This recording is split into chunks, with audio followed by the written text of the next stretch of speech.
S22 Ultra. So, ang issue niya, ayan.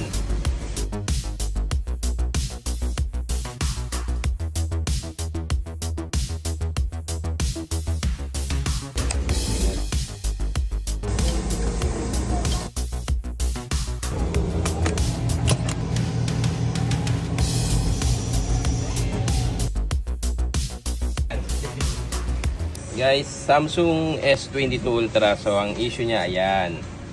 So, si Sir ang may-ari. Sir, anong nangyari sa kanya, Sir? Bigla na lang nagputi na browse lang ako tapos biglang puputi. Hindi mo naman binato o binagsak?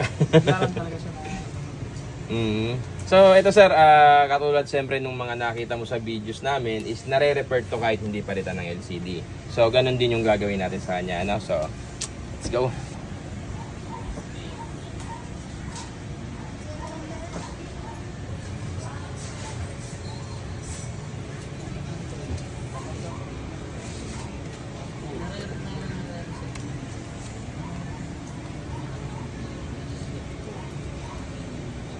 Okay na siya. Hindi pinalitan ng LCD. So sir, okay na siya sir.